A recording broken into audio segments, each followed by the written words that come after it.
The other thing we wanted to talk about, Adam, that you mentioned as well was VAR.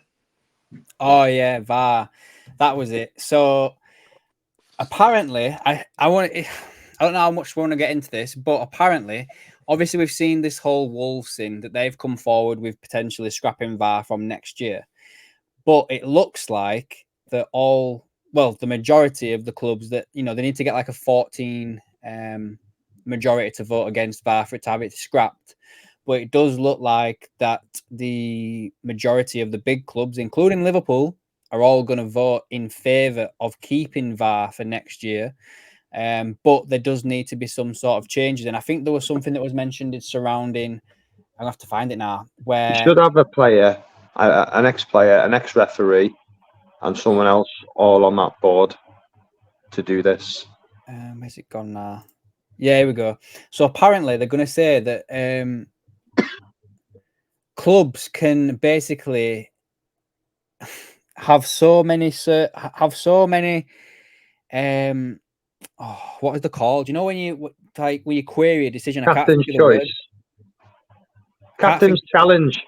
Yeah, like a challenge. Yeah, you can challenge a decision, and they're apparently going to look at like throw-ins and corners as well, like if they're given incorrectly or something like that. I'm gonna read this article now and try and find the points I'm looking for. If you guys just want to talk about VAR for a bit while I try and find it. I love VAR. I do. I think it's the best thing that ever happened in the world. I think if you look at we're actually the worst in terms of the decisions that have gone against. We're actually 20th, and I think Villa is actually first. They've had more decisions go their way. I think Man United are about third or fourth. But I think the issue with VAR is not just the technology, but it's the people that are monitoring the technology. They haven't a clue. And that's why you have biased officiating. The issue with VAR, since VAR has come in, is I think the officiating has got worse because they feel, well, okay, VAR's going to clean up my mess here and I can just take it easy.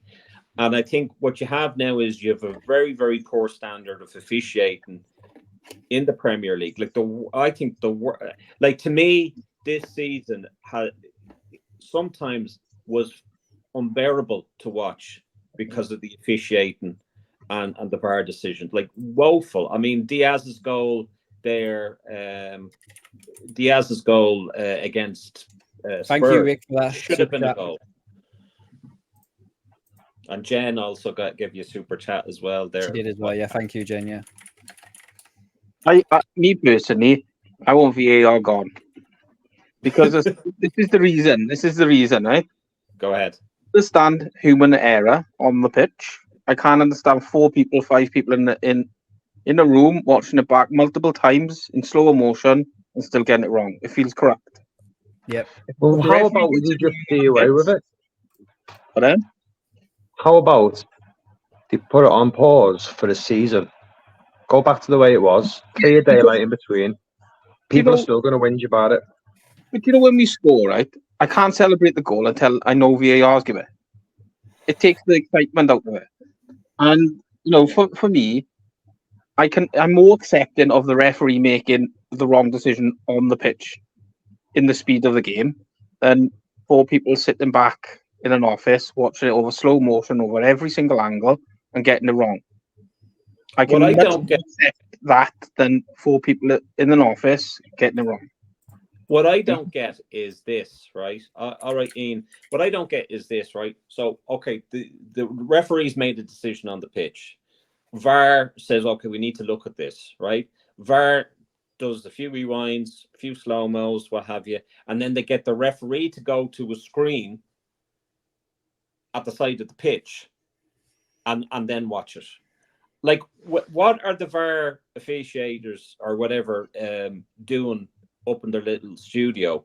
That it has to go back to the referee on the pitch to look at the side of the pitch. How is it that they couldn't make a decision between the two? Is there 2 or 3 of them in I think they need to bring it in how they have it in the rugby. They need, because you can see every angle. You hear the referee saying, right, take it back to that next clip. Is it in there? Let's slow it down there. Did he make contact there? No, right, I've made a decision. It's a penalty. It's a free kick. Or no, he's just get on with it. Yeah. As long as them fans can see or hear what's going on, it's because we pay for all that. If it were for the fans, the football wouldn't happen. But it's the fans have got no choice. They don't know what's going on. It's like Brian said. Is it? Oh, look at that! He scored the belting goal there. That's a fantastic. Hang on, we've got to wait 10 minutes now in case there was a flick in the corner in the box down the other end of the field. You can't do it. Times that decisions come in, the moment's gone. It's like, yeah, buddy, we'll still get on with it again. But if you listen to the audio of the Diaz goal and how bad the communication between the two in VAR and then the official on the pitch, it was all over the place. Yeah, it looks good. Yeah. And then, I've just called it offside. Like it was so bad. And even I hate Gary Neville with a passion, but I mean, even when the PGMOL do their little copy and paste statements that they've been doing all season and on the season before that, but even more so this season, that's just not going to cut it. I think referees now need to now look at relegating referees that get a certain amount of decisions wrong in the league. The league is falling apart when you have really, really poor officiating like that. In total, and another Monday moan for me is you need to also look at how the TV channels dictate to the kickoffs as well, because these half-12 kickoffs, especially during internationals or after internationals, is an absolute fucking disgrace. Yeah, I do. It's going to be half-12 on after the Champions League's played on a Thursday as well. Now they're saying, aren't they? Are you playing on Thursday? You can play at half 11 on the Saturday morning now.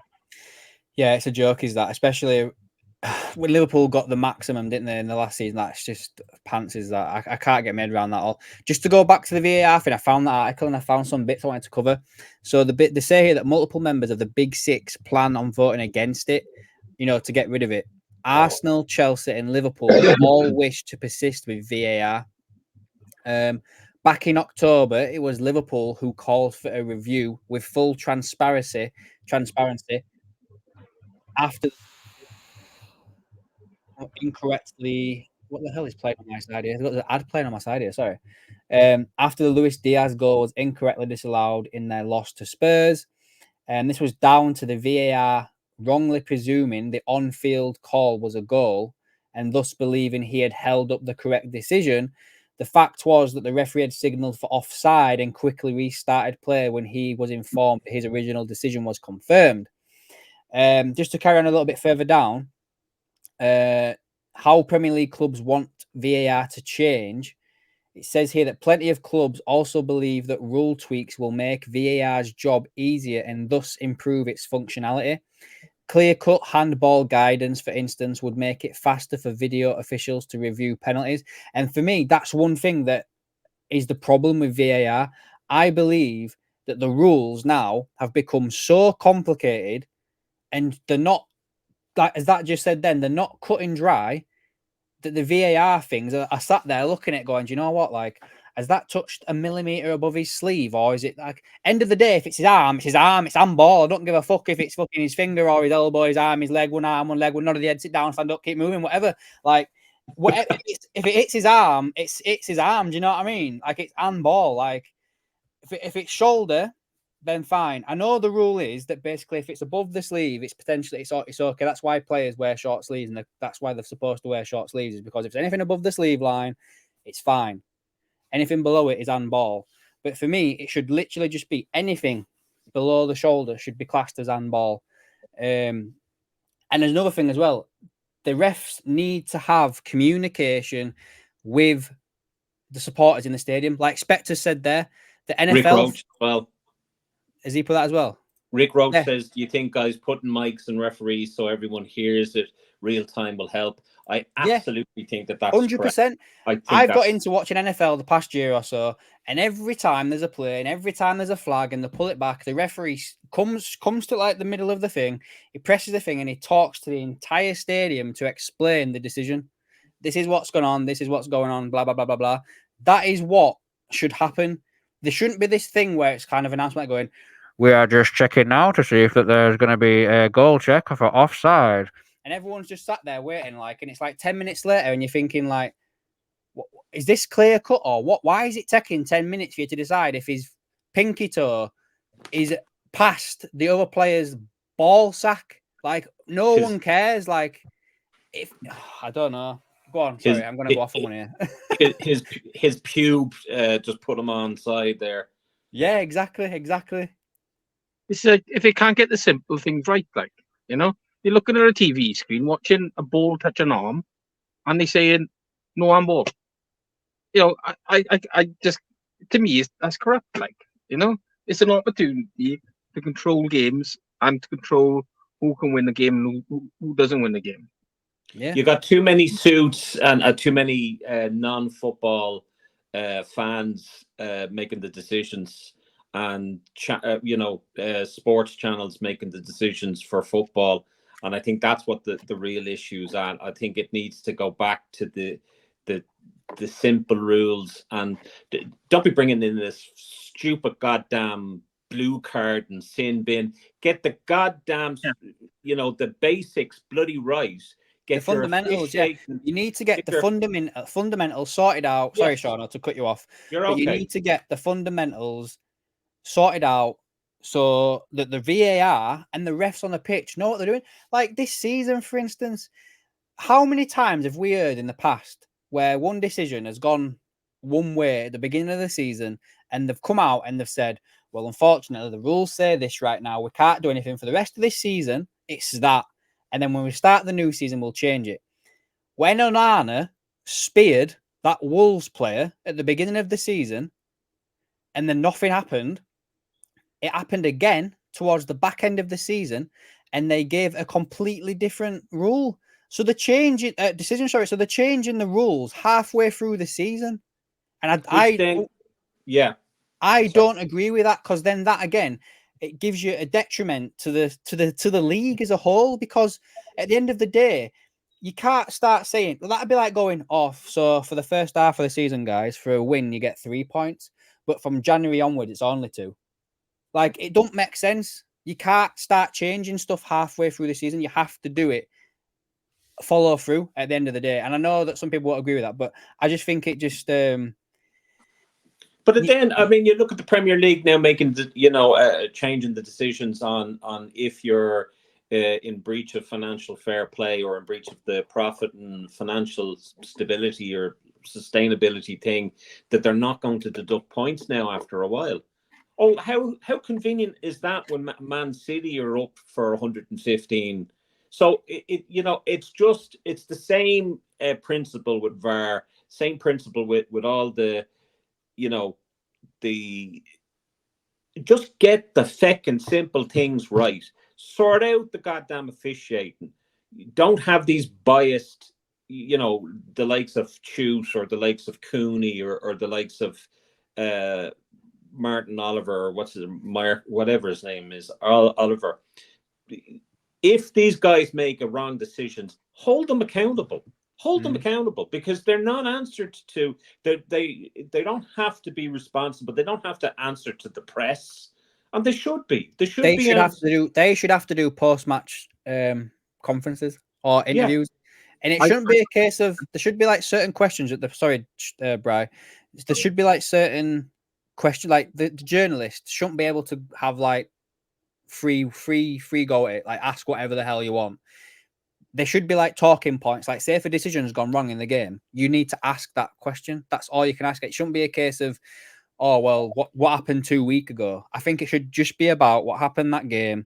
And the referee should have to explain himself. Like, I've refereed myself, and the amount of times I've had players coming up to me on the pitch and like talking to me going, why have you given that ref? And I've had to explain it to the player on the pitch. And they've been like, all right, yeah, cool, fair enough, whatever, right? Sorry, Brian, I'll let you have a say now, because Spectre just said you can't have a say. Sorry, my bad, man. But yeah, but the refs should just explain the decisions. You are in well, I don't even think it is anymore, but apparently you're in the biggest league in Europe, in the world for football, and we've got the shittest refs. And that's coming from a ref myself. Like, we have got the worst refs that I know of in a long time. Bri, go on, mate. You've been quiet for a bit. Carry on from you, Ad, what you're saying about the refs.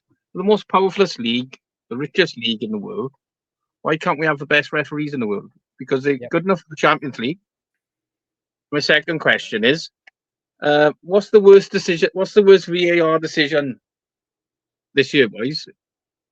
It's got to be the Diaz goal. And I know that sounds a bit biased coming from a Liverpool fan, but he was onside by a mile. Yeah, that's it for me. Go on, Sean. What's yours? Yeah, it was absolutely. But the other thing that I had huge question marks is how quick they ruled that this was offside without drawing the goddamn lines, or it, like, without a doubt, that was the most biased decision that they had made. It was obvious, that they had some sort of agenda or whatever. To me, that was disgraceful. How wrong could they have got it? And I mean, even when you hear the audio, it's all over the place. And I don't want to end up being like a Nottingham Forest and put out a fucking tweet saying, we told the Premier League that the guy was a Luton fan or whatever. But the simple fact of the matter is that these officials have been getting worse and worse and worse every goddamn season.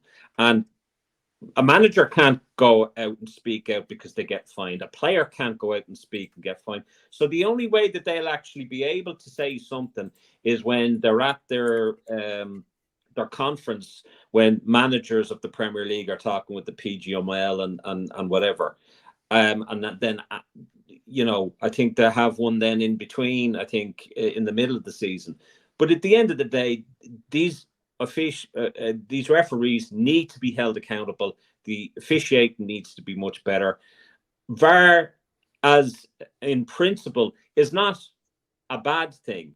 But if you had it like rugby, if you had like a mic attached to a referee, they're not going to get away with these things. And, I know that the Premier League will say, well, they may pick up on bad language that a player may say. Listen, that's part and parcel of football. It's not always good, but I think that's what they need. That's what they need. Yeah. Again. But yeah, I could go off on that for a while. Like, has Martin been done for nudity again, or what happened to him? Oh, I don't know. He hasn't said anything. He's not said anything at all. So, but yeah. Is there anything else you guys want to have a chinwag about? Anything you want to bring up? Ten Hag should be limited to the amount of interviews that Sky Sports do, because I'm sick of that feckin' idiot. I'm sick of all the Man United reruns when they used to be good, and all the interviews, like, and then your man, what's his name, the fella that bought the minor share, he's talking about, like, we need to knock. Oh, Ratcliffe. I call him Harry Potter. He needs to shut the fuck up. Pardon my language. I don't know whether language is allowed here, but of course it is. Okay. He needs to shut the fuck up. Didn't I see something? I read something the other day, which I found interesting. And there is a member of Klopp's team that is staying out in Liverpool. Yes, keeping coach Taffarel, the Brazilian. Yeah, Taffarel. Yeah, I'm delighted with that. Yeah. We've also got confirmation basically as well that all of Arne Slot's backroom staff have it's done. Like, they've had the work permits and everything like that. So what date are we on? 27th. Because Jurgen Klopp's contract officially ends this Friday and Arne Slot starts this Saturday, I would not be surprised if we get the first interview, probably already happened, of Arne Slot released by the club. And I would expect as well, if it's not Friday, I can't see it happening on a Saturday, but I reckon by Monday next week, Arne Slot would have had his first press conference as well. Guarantee you won't have as many interviews as Ten Hag had when he became Man United manager. They're going to do like they did promotion videos. There's another thing that came out there. 30-year-old Ruben Peters. He's taken over the role of first team lead physical performance coach. He worked at Genk and Feyenoord. He's meant to be a well sought after gentleman, and although he's 32 years of age, he's a lot of experience under him. So hopefully that will. I know that we have a few other roles to fill in that department, but hopefully he'll be able to have their fitness level a whole lot better than what it has been. But we'll soon find out. Yeah. I do have one thing I want to show you. It's only a quick 7-second clip. Sorry. Gareth Turner sent me this. The Copites of Anfield social media guy. He sent me this. I want to get your guys' opinion on it. Hold on a moment while I try and sort this out.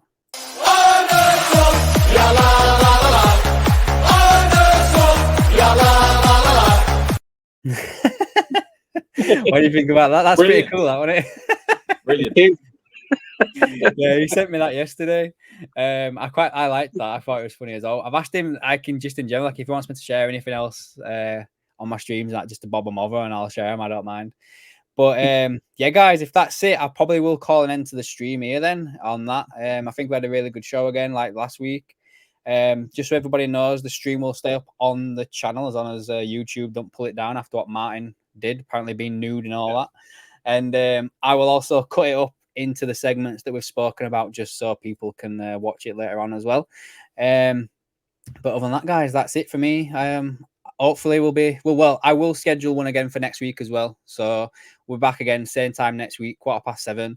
See what we've got to talk about then. I don't know what it'll be by now. Probably be the Arne Slot press conference, I'm guessing by then. But yeah, until then, guys. The importance of staying having clothes on as well, Martin, as well. That's important as well. Oh yeah. I will make sure that Martin is fully dressed next time we go live and stuff. So yeah. Right then, guys, if that's it, I will say goodbye to everyone in the chat. Say bye to you guys. Shauna, last plug for you. Yeah, so if you want to get any Klopp tribute t-shirts, mugs, anything from SD Designs 2020 on Redbubble. I have a mug here. Hold on a second till you see. Might have to turn your background off next time. I need to take that, but crank the flange as well, Spectre. But yeah, SD Designs 2020 on redbubble.com, and also give jackdesign.co.uk I think it's jackdesign.uk. I think it's on the bio there that Adam has. He has some fantastic stuff as well. So yeah, thanks Adam, thanks Brian. Right. Cheers guys, see you later. Bye-bye. See you later.